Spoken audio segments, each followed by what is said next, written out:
ಸಮಾಧಿಯೊಳಗಿದ್ದ ರಾಮನಾಥನ ಅಸ್ಥಿಪಂಜರದಲ್ಲಿ ತಲೆಬುರುಡೆಯೇ ಇರಲಿಲ್ಲ.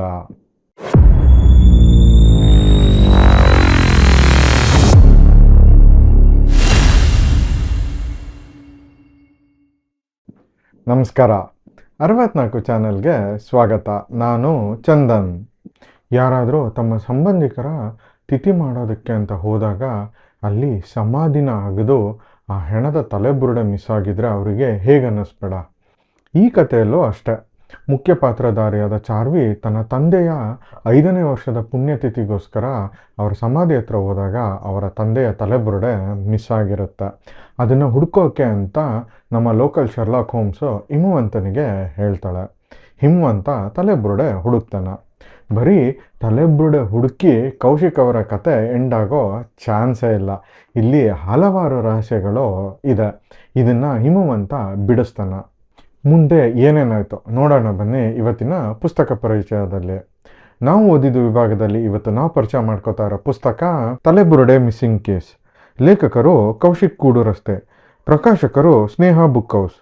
ಪುಟಗಳು 192. ಬೆಲೆ 225 ರೂಪಾಯಿಗಳು. Genre thriller.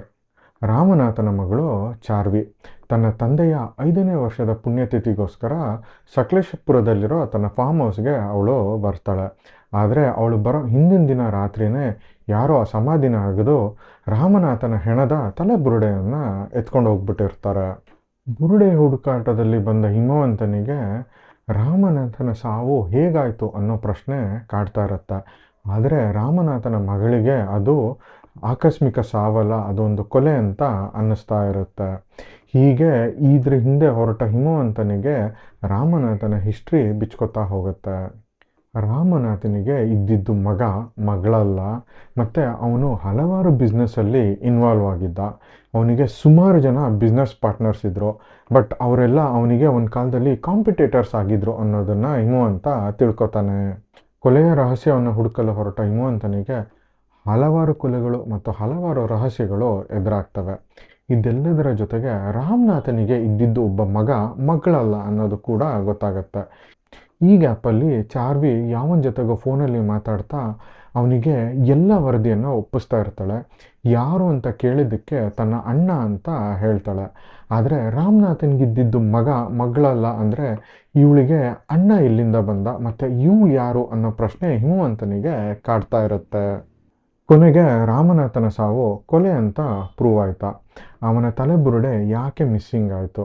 ಆ ತಲೆಬುರುಡೆ ಮಿಸ್ಸಿಂಗಿಗೂ ಅವನು ಕೊಲೆ ಆಗಿದ್ದಕ್ಕೂ ಏನಾದರೂ ಪ್ರೂಫ್ ಇದೆಯಾ? ಈ ಪ್ರೆಗ್ನೆನ್ಸಿ ಟೆಸ್ಟ್ ಕಿಟ್ ಅಲ್ಲಿ ಸಿಗೋದಕ್ಕೆ ಕಾರಣ ಆದರೂ ಏನು? ಚಾರ್ವಿ ಯಾರು? ರಾಮನಾಥನ ಮಗ ಏನಾದ? ಇಂಥ ಹಲವಾರು ಪ್ರಶ್ನೆಗಳಿಗೆ ಈ ಪುಸ್ತಕ ನಮಗೆ ಉತ್ತರವನ್ನು ಕೊಡುತ್ತೆ. ಹಲವು ಹೊಸ ಕಾನ್ಸೆಪ್ಟ್ಗಳು, ಹೊಸ ಕೊಲೆಯ ಪ್ಲಾಟ್ಗಳು, ಈ ಥರ ಹಲವಾರು ವಿಷಯದೊಂದಿಗೆ ಈ ಪುಸ್ತಕ ನಮ್ಮನ್ನ ಎಡ್ಜ್ ಆಫ್ ದ ಸೀಟಿಗೆ ಕರ್ಕೊಂಡೋಗಿ ಕೂರಿಸುತ್ತೆ. ಕೌಶಿಕ್ ಅವರ ರೈಟಿಂಗ್ ಅಂತೂ ಅಲ್ಟಿಮೇಟು. ತುಂಬ ಸಖತ್ತಾಗಿ ಈ ಪುಸ್ತಕವನ್ನು ಬರೆದಿದ್ದಾರೆ. ಎಂಡಿಂಗ್ ಅಂತೂ ಸಖತ್ ಅಲ್ಟಿಮೇಟ್ ಆಗಿತ್ತು ಅಂತಲೇ ನಾವು ಹೇಳ್ತೀವಿ. ಕೇಸ್ ಸಾಲ್ವ್ ಮಾಡೋ ರೀತಿ ಅಂತೂ ಸಖತ್ತು ರೋಮಾಂಚನಕಾರಿಯಾಗಿದೆ. ಖಂಡಿತವಾಗಿ ಮಿಸ್ ಮಾಡದೆ ಓದಲೇಬೇಕಾದಂತಹ ಪುಸ್ತಕ ಇದು. ಕೌಶಿಕ್ ಅವರ ಪುಸ್ತಕಗಳ ಪಕ್ಕಾ ಅಭಿಮಾನಿಗಳು ನಾವು. ನೀವು ಏನಾದರೂ ಅವರ ಪುಸ್ತಕದ ಫ್ಯಾನ್ ಆಗಿದ್ದರೆ ನಿಮ್ಮ ಫೇವ್ರೆಟ್ ಬುಕ್ ಯಾವುದು ಅಂತ ಕಮೆಂಟಲ್ಲಿ ತಿಳಿಸಿ. ಬನ್ನಿ, ಈ ಪುಸ್ತಕದಿಂದ ಒಂದು ಸಣ್ಣ ಪ್ಯಾರಾಗ್ರಾಫು ನಿಮಗೋಸ್ಕರ. ಅದಕ್ಕೂ ಮುಂಚೆ ನಾವು ಮಾಡ್ತಿರೋ ಈ ಕನ್ನಡ ಪುಸ್ತಕವನ್ನು ಪರಿಚಯಿಸೋ ಕೆಲಸ ನಿಮಗೆ ಇಷ್ಟ ಆಗಿದೆ ಅಂದರೆ ದಯವಿಟ್ಟು ನಮ್ಮ ಚಾನಲ್ಗೆ ಸಬ್ಸ್ಕ್ರೈಬ್ ಆಗಿ. ಈ ವಿಡಿಯೋನ ಲೈಕ್ ಮತ್ತು ಶೇರ್ ಮಾಡೋದು ಮರಿಬೇಡಿ. ಮೊದಲನೇ ಪ್ಯಾರ. ಒಂದು 1/4 ಗಂಟೆ ಕಣಮ್ಮ, ಹಿಟ್ಟು ಕಲಸಿ ರೊಟ್ಟಿ ತಟ್ಬಿಡ್ತೀನಿ ಎಂದು ಅಂಜಮ್ಮ ಕಣ್ಣಗಲಿಸಿ ಹೇಳುತ್ತಾಳೆ. ಬೇಡ ಅಂಜಮ್ಮ, ಮೊದಲು ಪೂಜೆ ಮುಗಿಸಿ ಬರ್ತೀನಿ. ಹೇಗಿದ್ರು ಇವತ್ತು ಇಲ್ಲೇ ಗೆಸ್ಟ್ ಹೌಸ್ನಲ್ಲಿ ಉಳಿದುಕೊಳ್ತೀನಿ. ರಾತ್ರಿ ಊಟಕ್ಕೆ ರೊಟ್ಟಿ ತಿಂದ್ರಾಯ್ತು ಎಂದು ಕಿರುನಗೆ ಬೀರಿದ ಚಾರ್ವಿ ನಂತರ ಕಾರಿನೊಳಗಿದ್ದ ಪೂಜಾ ಸಾಮಗ್ರಿಗಳನ್ನು ಹೊರಗೆತ್ತಿಕೊಂಡಳು. ಸರಿ, ನೀನು ಹೇಗೆ ಹೇಳ್ತೀಯೋ ಹಾಗೆ ಎಂದು ಪ್ರೀತಿ ತುಂಬಿದ ನಗೆಯನ್ನು ಬೀರಿದ ಅಂಜಮ್ಮ ನಂತರ ಮನೆಯೆಡೆಗೆ ತಿರುಗಿ, ಸುನೀತಾ, ಅಮ್ಮವ್ರ ಜೊತೆ ಸಮಾಧಿ ಜಾಗಕ್ಕೆ ಹೋಗ್ಬಾ ಎಂದು ಕೂಗುತ್ತಲೇ, ಪರವಾಗಿಲ್ಲ ಅಂಜಮ್ಮ, ನಾನೊಬ್ಬಳೇ ಹೋಗಿ ಬರ್ತೀನಿ. ಆ ಜಾಗದಲ್ಲಿ ಒಂಟಿಯಾಗಿ ಕುಳಿತು ಮಾತನಾಡೋದು ತುಂಬ ಇದೆ ಎಂದು ಹೇಳಿ ಚಾರ್ವಿಯು ತನ್ನ ಕೈಯಲ್ಲಿದ್ದ ಕಪ್ಪು ಕವರನ್ನು ಹಿಡಿದು ಸಮಾಧಿ ಹತ್ರ ನಡೆದಳು. ತೋಟದ ಮನೆಯಿಂದ ಸುಮಾರು 200 ಮೀಟರ್ ದೂರದಲ್ಲಿ ಚಾರ್ವಿಯ ತಂದೆ ರಾಮನಾಥನ ಸಮಾಧಿ ಇತ್ತು.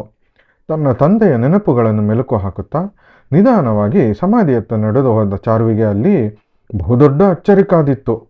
ಆ ದೃಶ್ಯವನ್ನು ಕಂಡು ಚಾರುವಿಗೆ ತನ್ನನ್ನು ತಾನೇ ನಂಬಲಾಗಲಿಲ್ಲ. ತನ್ನೆದುರುಗಿದ್ದ ಆ ಭಯಾನಕ ದೃಶ್ಯವನ್ನು ಕಂಡು ಬೆಚ್ಚಿಬಿದ್ದ ಚಾರುವಿಯ ಕೈಗಳು ನಡುಗುವ ದಾಟಿಗೆ ಕೈಯಲ್ಲಿದ್ದ ಕಪ್ಪು ಕವರು ನೆಲಕ್ಕುರುಳಿ ಅದರಲ್ಲಿದ್ದ ಪೂಜಾ ಸಾಮಗ್ರಿಗಳೆಲ್ಲ ಚೆಲ್ಲಾಪಿಲ್ಲಿಯಾದವು. ಇತ್ತ ಓ ಮೈ ಗಾಡ್ ಎಂದು ಉದ್ಗಾರವೆಳೆದು ಕುಸಿದು ಕುಳಿತ ಚಾರುವಿಯ ಎದುರುಗಿದ್ದ ಅವಳ ತಂದೆಯ ಸಮಾಧಿಯನ್ನು ಯಾರೋ ಅಗೆದಿದ್ದರು. ಸಮಾಧಿಯೊಳಗಿದ್ದ ರಾಮನಾಥನ ಅಸ್ಥಿಪಂಜರದಲ್ಲಿ ತಲೆಬುರುಡೆಯೇ ಇರಲಿಲ್ಲ. ಇನ್ ಕೇಸ್ ಈ ಪುಸ್ತಕವನ್ನು ನೀವು ಆಲ್ರೆಡಿ ಓದಿದರೆ ನಿಮ್ಮ ಅನಿಸಿಕೆನ ಕಮೆಂಟ್ ಮೂಲಕ ತಿಳಿಸೋದು ಮರಿಬೇಡಿ. ಮುಂದಿನ ವಾರ ಹೊಸ ಪುಸ್ತಕದೊಂದಿಗೆ ನಿಮ್ಮ ಮುಂದೆ ಬರ್ತೀವಿ. ಅಲ್ಲಿ ತನಕ keep reading, stay curious. Video ನೋಡಿದ್ದಕ್ಕಾಗಿ ಧನ್ಯವಾದಗಳು. ನಾನು ಚಂದನ್, ಸೈನಿಂಗ್ ಆಫ್.